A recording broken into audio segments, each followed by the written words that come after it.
we have with us Mr. Anil Chitrakar. Mr. Chitrakar is a social entrepreneur. He was also recognized as one of the 100 global leaders for tomorrow at the World Economic Forum in Davos in 1993. He is also the co-founder of Himalayan Climate Initiative. Hello, sir. Sir, so how did you decide to pursue the career that you're working in today? And what gave you that inspiration? So there are two things that every Nepali, I think today, has to realize. So there are very few Nepalis who have had the opportunities for the best of all worlds. So we grew up in very traditional families in Nepal, and then we got the best education that the whole world could offer.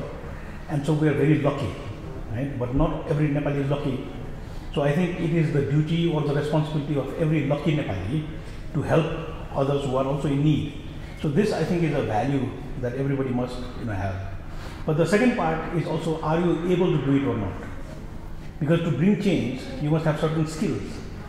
Okay? And so those of us who have the skills, who have the networks, who have access to resources, so we are even more responsible than the average person because we can. Right? And so those who can, I think, should do more. And so these two things, if you combine it, then I think what we do is the most normal thing that you should be doing anyway. So what is that one quality you think that is most important in a person who's running a business in Nepal? So I would say, the biggest weakness of a Nepali is that individually we are excellent. We are really good as individuals. But when it comes to working as a team, then it is very difficult. So it is probably our cultural, part, but also the feudal, history, where we try to excel as individuals. But the point is, if you want to succeed in business, you have to work as a team. Because teamwork means everybody brings different skill sets so that you can succeed. So you cannot be an expert in everything. You cannot bring all the skill sets that are needed. So you have to work as a team. So going from that individual excellence to collective excellence, I think, is the biggest challenge. And so if it is the skill that you're developing, so we used to say what is the most important skill to develop, the skills have to be on working as a team. So working as a team, I think, will be the most important skill that we have to have. That's true. And can you give some suggestions for the students who want to enter the business market of Nepal? So because the market is very small right now, and so if you think of a country with 26.6 million people, it is not a small market in itself. But as we discussed in the sessions, so if you look at India and China, which are to the north and to the south of us, so it's a huge market, right? So it's almost 2.5 billion people living in the region. But the way to create wealth is to create products and services that can be sold outside of Nepal, and then the resources will flow inside.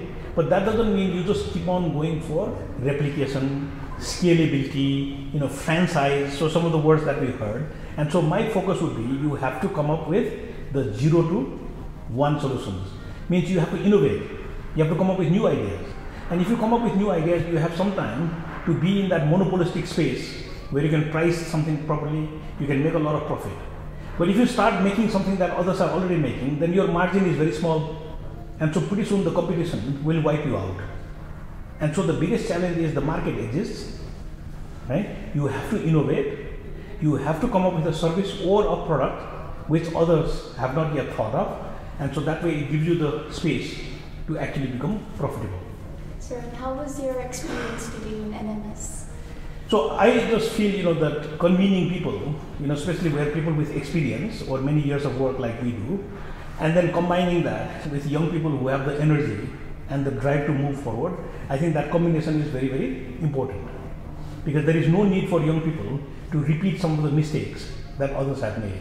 So in my own session, I'm trying to highlight the fact that unless you start looking at society and seeing opportunities to develop products and services in that society, you cannot change, the way your society will be.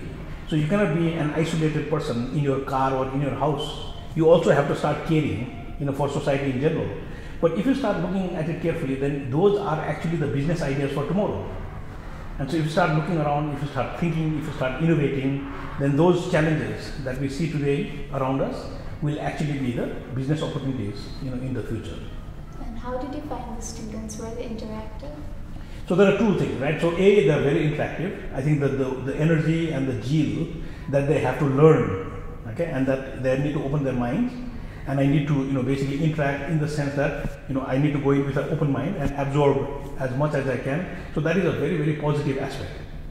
The negative, aspect is sometimes our society dictates that when you question somebody, that the person will give you a prescription.